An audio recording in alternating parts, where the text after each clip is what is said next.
welcome to my channel. I'm DripKnight, and I'm here today to show you all why 2022 was the absolute best year to be here for gaming. Though many people may say other years were better, I'll be like, okay, let's hear your defense. And the only way to hear a really true defense is to see both sides of the argument. So let's start with a pretty mediocre but also very memorable year. 1998, the year where World Cup happened and France was winning. Well, not winning, but they won. But also in 1998, we also got introduced to Metal Gear Solid, where we got introduced to Solid Snake, the stealthy, badass. Holy cow. You want to cosplay him, you want to hide a box, just go around, be like, whoa, dance. It was of course exclusive to the PlayStation, which looking back on the fact that we're on the PlayStation 5 right now in 2023, you can't really say the game holds up well, at least in the visual department. Maybe in the gameplay department, it might bring some entertainment, but though the other game that kind of came out in the same year that holds up significantly well, Pokemon Yellow. In the Pokemon series, there are many Pokemon games. Pokemon Yellow was of course, kind of part of the trinity of Pokemon Red, Blue, and Yellow. Red and Blue, of course, coming out first. I believe there was also Pokemon Green, but that was a Japan exclusive. Most American players didn't really get their hands on it until American players realized that I want to have them all. And where Pokemon kind of led in with a big charge with Pokemon Yellow, we have an outstanding big giant nuclear warfare just dropped on us. Marvel vs. Capcom, the first of those series. Full name, of course, Marvel vs. Capcom Clash of the Superheroes. It was played on the Dreamcast, the PlayStation, and the arcades, of course. You have never seen a crossover similar to this? Not until a year later when you see Super Smash Bros. Coming out in 1999. But that's of course a year for another time. 1998, what did we get? We got this 2D sprite fighting game that every kid loved. You got Spider-Man vs. Ryu. I never thought I could see that happen. I just realized something. Ryu got a headband? Give me a sec. 1998, what else can you remember about 1998 that was so significant that made this year a huge year in gaming? I'll tell you something that kind of impacted me even though I was nowhere in the vicinity. I still though know one game that came out in 1998, and that was from one of my favorite series of all time, Sonic series. If you know what I'm talking about, you're thinking of Sonic Adventure. Oh, that just triggered a lot of people right there, I hope. It was a big giant bombshell in the Sonic 3D fandom. No one ever thought at that time that Sonic could transfer well into 3D format. And then we got Sonic Adventure. We got everything we ever see. We got a good story. We got okay 3D model. And of course we have such an iconic pose of Sonic doing that little cool thing of with his, you know, his in the air like 2D animators like boom, boom. And this was a huge giant step in the right direction for the Dreamcast at the time. Dreamcast of course still dying off later in the future, but this was a notable win for Sonic Team. But Nintendo wasn't out. Nintendo came in blazing like a storm of fire while galloping on their horse. They came into the competition, said, well, you know what? Normally people would say, hold my beer. But you know what Nintendo said? Hold my pirate ship full of beer. Because I'm about to drop a nuclear warfare on all of you people. Ocarina of Time. I laid the bomb. I can leave. Legally, I'm out. But then I'm back in because I just realized I need kind of let me talk about the game.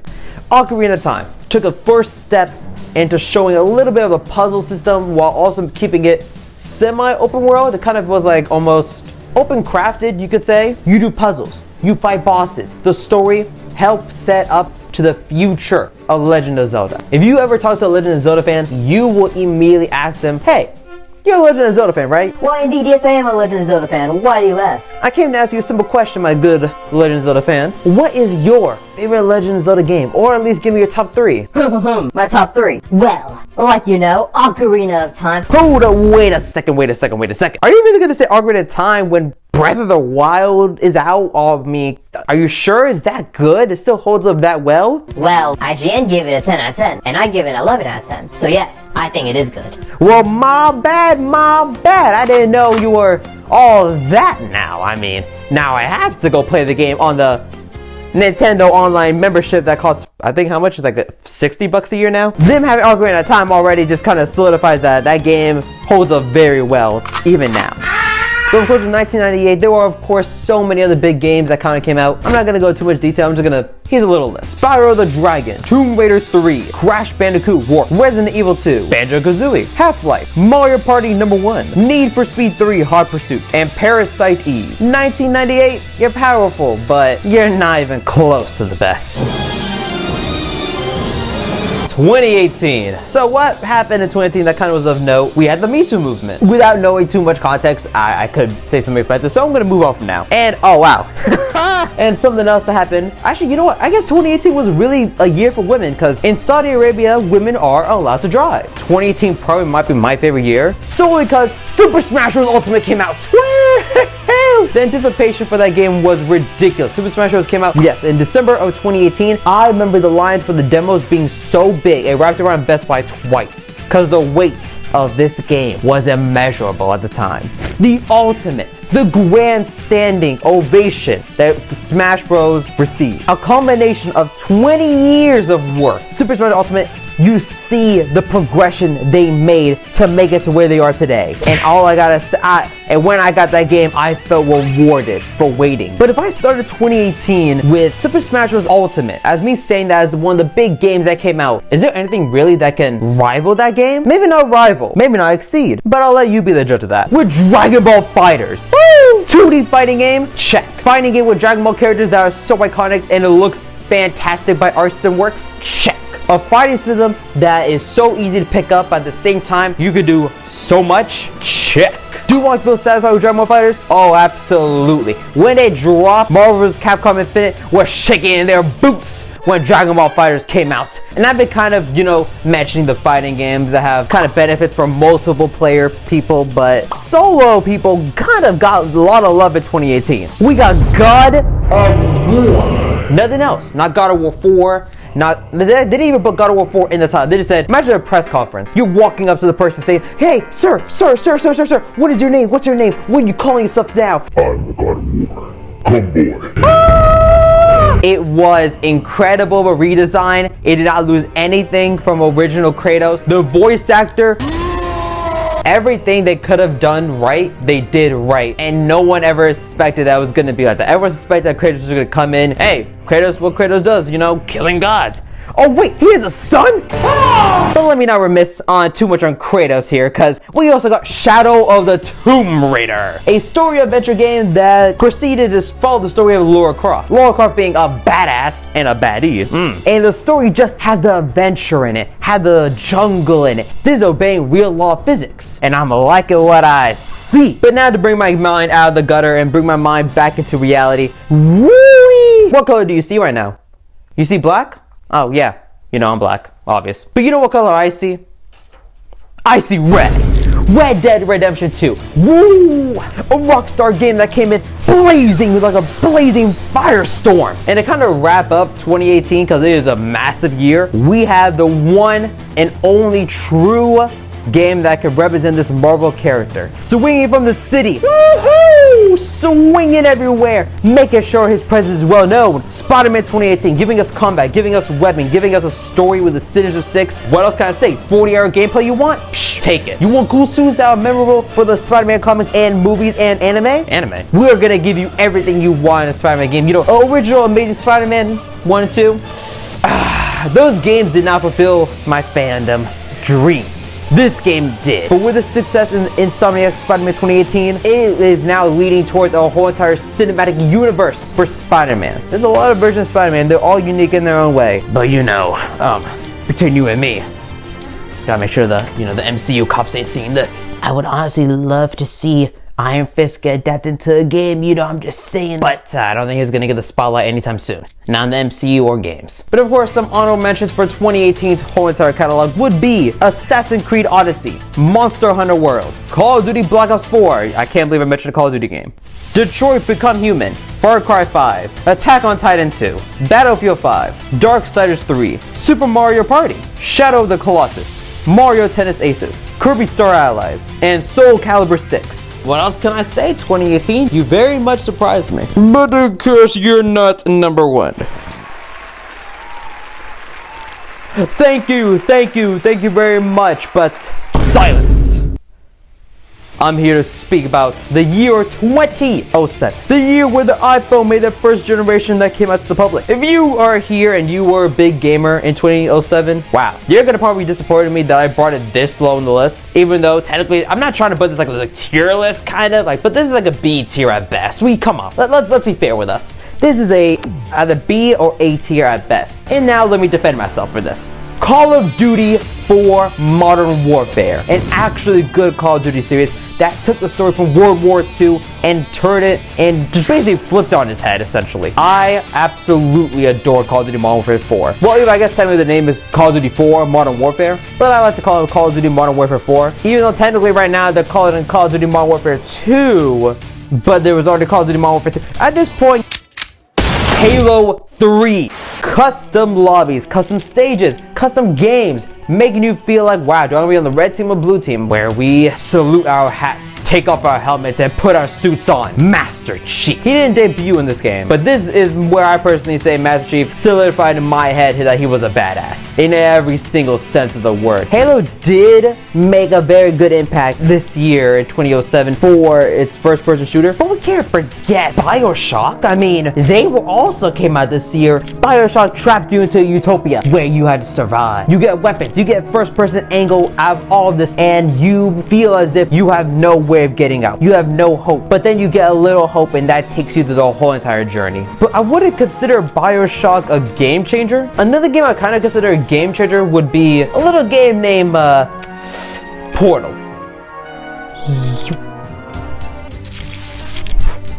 Portal gave us everything we ever wanted, which specifically was, it gave us a strategy, open the worlds to new possible ideas. Did you ever think that you needed the power of the portal? And then once you got it, the infinite possibilities you could do, the infinite possibilities of trick shots, movement options, and possibly even just catapulting yourself to a new higher realm of IQ levels. God of War 2. Yeah, I sadly missed out on the far cry of God of War 2, which redefined the series in a way. It changed up the story a bit. It kind of retconned a lot of things that happened in God of War 1, while also making sure the story has a flow to it. So God of War 2 and 3, and probably anything else from there can actually make sense. God of War 2 is where people will say, if you want to start in God of War, probably go with God of War 2, because God of War 1 was just an experiment to see if the fans really like Kratos and if the gameplay elements they could do was good. So God of War 2 took God of War 1, said, wow, this is a success. We could take this forward to the next level. So we did. Slaying gods, new weapons, Kratos just beating. No way I'll be able to play this game when I was young. But a game, of course, I was allowed to play when I was young, though I unfortunately did not own a Wii. Mario Galaxy. Mario Galaxy, though, did bring us a brand new way of seeing Mario in a platformer-wise. You've seen Mario on flat surfaces. You've seen Mario climbing. You never seen Mario orb. That's just not even a shape that you saw even in existence. How do you play that? How would that feel? I'm willing to bet when they were sitting down in the office meeting coming up with this game, they were like, so, what do we do about this game? Well, let me tell you right now. This game has to be something that no one else has ever seen. Something so good that even the Sonic team will want to copy us. The story was kind of mid. I didn't fully like it. Mario Galaxy 2 kind of revived it a little bit, but the introduction of Rosalina was cool. You know, Rosalina. I think a big game that most people do not remember coming out in 2007 would be Team Fortress 2, which still holds up very much well. Team Fortress 2, a base shooting game that has similar to Overwatch style. You know, you group up, have a team-on-team deathmatch, having different characters do different things. But some honorable mentions for 2007 would be Assassin's Creed 1, The Witcher, Mass Effect, Lego Star Wars The Complete Saga, Uncharted Drake's Fortune, Castlevania The Dracula X Chronicles, Pokemon Mystery Dungeon Explorers of Darkness / Time, Rock Band, and Mario Sonic at the Olympic Games. 2007, you made sure that we take one big giant leap into the future. And for that, I say thank you. 6 years ago, a certain man made it into office, and in that we had the first president of the United States to tweet. Most people will probably say before 2022, 2017 was hands down #1 when it came to gaming, and here's why. I'm never gonna sugarcoat it. 2017 gave us Legend of Zelda Breath of the Wild. Everyone and their mother has probably heard of open world games. People and their mother have probably said, look at that game now. It reminds me of Breath of the Wild. Of course it does. There's a reason why Breath of the Wild is seen as the highest standard you could ever get to when it comes to open world game. And for very much good reasons. Because part of Breath of the Wild 2, everything matters. There is nothing in that game put in there that you cannot interact with. Which kind of makes you wonder like, wow, after Breath of the Wild came out, How were they ever going to top this? Then, you know, Tears of the Kingdom came in and said, last time we told you with Ocarina of Time, hold our pirate ship full of beer. Now we're going to tell you, hold our solar system of beer as we prepare to show you the true power with Tears of the Kingdom. I'm not going to lie, I kind of really feel bad for Horizon series because they are just getting dogged on. They have the worst time to release probably in ever. Their game is so amazing, but it sucks the fact that they're coming out in the worst possible times. Just the first game came out in 2017. What else also came out? An open world game that came out in 2017? Breath of the Wild, of course. Horizon Zero Dawn came out this year. Does anyone still kind of look back on Zero Dawn and say that was really a good experience that I experienced in 2017 if they also played Breath of the Wild at the same time? Because they probably didn't. Hopefully when the next game comes out, they probably will have a better release year and they won't have to compete with such a big title like Breath of the Wild. Injustice 2, giving us a continuation from Injustice 1 in the story and also in the gameplay wise. It didn't change too much from Injustice 1. Gave us new characters, of course gave us DLC, the Teenage Mutant Ninja Turtles, absolutely love them. And honestly, I'm not gonna lie, I really enjoy the story of Injustice 2 more than I enjoy the game itself. You could choose whose side you're on. That's all I wanted. That's all I needed. I wanted to know which side would I really want to be on. Would I want to be on Superman's side? You know, kill, or Batman's side? We saved those, Clark. And of course, Injustice didn't give you the challenge that most people wanted. But you know what gave you the challenge that you wanted and you didn't know you needed? You thought I'm about to get Dark Souls, didn't you? You thought I was about to say Dark Souls. You know, no Dark Souls came out in 2017. Only a little game of Cuphead. Mercy? They never heard of it. They'll pour you an espresso saying you're gonna be here for a while because you ain't leaving until you beat us. Until this day, I still never beat Cuphead, so I can never call myself a true gamer. Every time I go file my taxes now, I have to look at the lady and like, I'm here to file my taxes. Did you beat Cuphead? Man, I'm just here to file my taxes. I don't want any beef. I don't know, I came here to be disrespected, fine. Send the IRS, I'll just go to jail then. Now this next game isn't a game I really played, but at the same time I heard great reviews and I did look into it. It is stunning, and overall, if you are into anime, you will most likely be into Nier Automata, a story-based game with a character that everyone loves. I'm sorry, I can't really go too much in detail with a game I honestly never played. But finally, a game I actually have played before, Sonic Mania, giving us old games revamped. But we move on, like how Mario Kart isn't moving on. Because unlike Mario Kart, we are here innovating, changing our name. While they're there calling themselves Mario Kart 8 Deluxe. Because man, they're not gonna let that game die. Mario Kart 8 will still be here when I have grandkids. This is gonna be here for a long time to come. Mario Kart 8 Deluxe just being the go-to game when you want to have friends, you want to come over, you want to, you know, everyone just sits down while no one knows how to drift and you're just there be like, hey, how are you doing that? Like, oh, you just press that button right there. Like, this button? And then you basically just, they die and you're like, oh, you, it's a skill issue, obviously. And then you get blue shelled, you punk. But speaking of punks, you have the 3 triad of punk games. I'm talking about Destiny 2. I would easily get bullied in that game. Splatoon 2. I would easily get bullied in that game. This one's kind of a debatable one that if you get bullied so much in this game, it'll probably be if you didn't play in hard mode, you will get bullied. Resident Evil 7 Biohazard. These is what I consider the trinity of games that you probably have heard of. The one being a story game, the other two being online kind of multiplayer action gun games. But would it be wrong to say that Nintendo has already kind of secured their spot as, well, basically them throwing down their fist saying, we control it. This is the table here. And we are saying, this is our gauntlet of war. PlayStation, Xbox, prepare yourself. You don't actually think you can beat us, right, Nintendo? You don't actually believe you can compete with PlayStation. Fine. 2017 just waits. Because this is like a prequel. This conversation right here, it was a prequel. And then 2017 hits and all these games come out like, you know what, we're not done spitfiring all these fireballs at you. Let's spitball 2 more. And you know what I did there? You see what I did there? Fireball.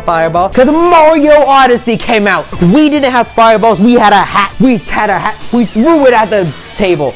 That automatically killed off PlayStation. Now you, Xbox, you and me.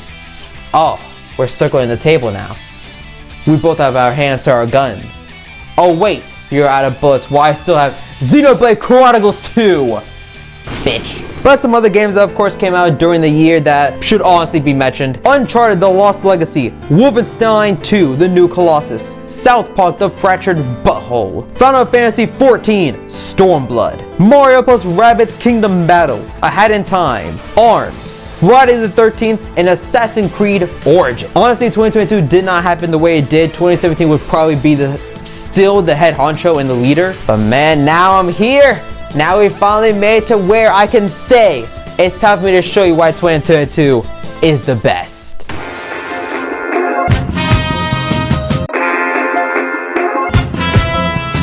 A lot happened in 2022, you know. Some notable things that you probably think of is like Argentina won the World Cup, securing Messi's legacy forever. We're not talking about all of 2022. This isn't like a 2022 rewind. This is a 2022 gaming. Remember how I kind of previously mentioned Horizon Zero Dawn getting just absolutely unfortunate circumstance, like just getting barbecued all the way until it's blacker than the sun every time they have a release. Horizon Forbidden West, beautiful game. It was a step in the right direction. They did everything right with the game, except for the release time. You fools! Came out in February.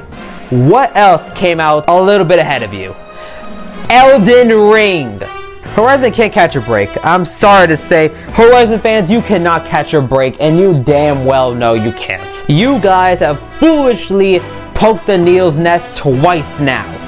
Elden Ring is its own entire giant beast of its own, you know. Having go rage, so much rage you can come out from this game, but so much beauty, so much creativity, so much art that went into this game. Elden Ring, similar to Super Smash Bros. Ultimate. While Super Smash Ultimate took 20 years and you could see the progression of the game, Elden Ring also took a significant amount of time for us to go from where we started with Dark Souls 1. Probably before Dark Souls 1, I think it was another game before that. I just don't remember, it's on my head. But another game that kind of got way too much recognition, you know, in the Game Awards specifically. God of War Ragnarok. Did you want a story-based game where you see Daddy Kratos being awesome? Saying one of my favorite lines, I think in all of gaming now, would probably be, Death can have me when it earns me. Death can have me when it earns me. The only complaint, if I had to put a complaint for God of War Ragnarok, would probably be the ending, but that's already been dissected enough. If you already played the game, then you probably have your own opinion about the ending, if it was either too rushed or if it was just enough for you. My opinion, I think it was a little bit rushed. It wasn't really, I would consider, a good ending to the game. But LEGO Star Wars The Skywalker Saga is a combination of all the skills the LEGO team has made to make LEGO Star Wars, like all of them, from the complete saga. No, I don't think complete saga was the beginning. From the beginning all the way to the complete saga to all the way to now. This is the combination. This by far is my favorite LEGO game of all time. And the fact that DLC is also coming out. In the beginning, I really thought LEGO kind of peaked with LEGO Marvel Superheroes 2, but this game, they stepped up their game. It felt like an actual complete game right out of the get-go, and that is something that I've been missing from most games that came out recently, at least. So I think it all started back in 2020, to be honest. When they came out half-assed. They didn't feel like they were complete until they got DLC. Until now. If you look a little bit down, you're gonna see that my logo is I don't know, what is that? I don't know. It's Meta Knight, but not really, because I'm not trying to get sued. It's actually my own creation. It's my OC per se. It is DripKnight. Meta Knight is a character I love. And when I heard about Kirby and the Forgotten Land being the first 3D sandbox world game, I was ecstatic. And when I got my hands on that game, woo-hoo, I loved every second of it. Sifu, the game of fighters. The game that's so hard. Wow. This game was just a challenge for the eyes, but also a challenge for the hands. The combat there, it feels like you're evolutionarily just going up in difficulty, and the difficulty doesn't feel arbitrary, or it doesn't feel like artificial. It doesn't feel like, you know, God of War, when you go there and you hit God of War difficulty, like, give me the God of War. You know what they do? They just double the health, add more CPUs. What does this game do? Oh no, we're gonna make that game hard for you. We're going to make sure that you have a hard time with this game, because best believe, if we didn't make this hard, you would not call us the Vengeance game. A game that also came out in 2022 that people will recommend to you too much, but you wouldn't want to say yes because you'd be mean to say yes to it. But then when you play it, you'll be like, wow, I actually had a good time. Pokemon Legend Arceus. When I went to go pick up my copy of this game, it was so diverse in the crowd that you see. You see people that go in and be like, man, I want a traditional game. I don't want this open world game. This isn't what I wanted in my Pokemon game. God damn it. And then you see the people like, finally, Nintendo actually listened to me. I feel like my words have been answered by the gods themselves. And then you got the third party people who are like, I just want to try this game, see if Pokemon actually, made a good game. Everyone honestly was kind of either pleasantly surprised all the way to down, just disgusted, went down the first route and were like, this game is trash. I'm not going to finish this game. But did we get one Pokemon game this year? No, we did not. No, we did not. We got two. Oh, yes, indeed, we got two games. How was it that the actual official Pokemon game wasn't as loved as it was when Legend Arceus came out? Because, my gosh, the glitches. If you play Scarlet and Violet, you already know the travesty of the launch. At the same time, it's a brand new Pokemon game. What else can I say? A brand new Pokemon game has been blessed to us. Scarlet and Violet came out this year. Well, not this year, but in 2022. It gave us terrestrializing. Honestly, good for competitive. I think it opens the door to some new competitive routes. As for the casual player, as like me, who was a big fan of Mega Evolutions because it looked cool, and also we had Ash Greninja. I mean, I'm not salty at all. Bayonetta 3 also came out in 2022. What game won again for best combat for a good reason? I'm sorry, God of War. Sit your ass down. Bayonetta 3 I did play for a little bit, and I can honestly say the combat, is a very much a progression system. The different creatures you can become and the fact that you can control them at the same time, you can physically become them and get their powers, already an ingenious idea. That just leaves so much for the creation. And also you get the side character who is also the swordsman? I thought it was Dante in the beginning, and I really wanted to be Dante, but I'm okay with how it turned out. It was alright. Bayonetta 3, though it did have its controversy in the beginning, I still look at it as an okay, good game that came out. Though I never finished it and people say the story was the weakest out of the three, I still say combat-wise and gameplay-wise, it's probably, if I had to guess, I haven't played the first two, it's probably the strongest out of the three in that aspect. But until I play them all, can't say for much. But you know what I can say? I can at least say this. The Quarry, it feels as if you are watching a movie while also creating the story. I get to write the script while also watch the movie being played out in front of my eyes. Still with Xenoblade 3, having the story continuing off from Xenoblade 1 and 2, also bringing a new MC that's also British and absolutely sounds gorgeous. The combat being a little upgraded, stop being so annoying, like now people are actually enjoying our game. Having this, combination, new kind of technique that we're doing with making everyone feel as if friendship is the key, friendship is the power. So there's that, and also we wanted to take another step in the right direction with sprite animation games, because sprite animation games have just kind of got dogged on a little bit. So we came up with Triangle Strategy. If you want a good sprite animated game that you would actually enjoy, I recommend Triangle Strategy. It just gives you the good feeling of sprite animation and how far it can go. We have some honorable mentions that also came out in 2022, and it's a long one. Switch Sports, Splatoon 3, Norco, Stray, Immortality, Saints Row 5, Gran Turismo 7, Gotham Knights, Mario plus Rabbids Sparks of Hope, Mario Strikers Battle League, Evil Dead the Game, WWE 2K22, and Overwatch 2.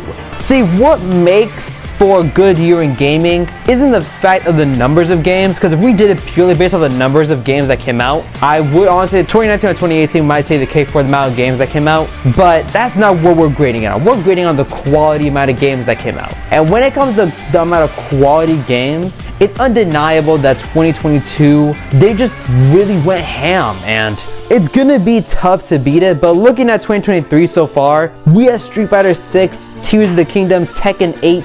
This year could be really good. I'm not gonna lie, if it's good this year, that just means that we're going higher and higher, baby. Who knows? 2022 might not even hold its crown for much longer. That is it for me though. Thank you for watching, and you guys stay safe and peace.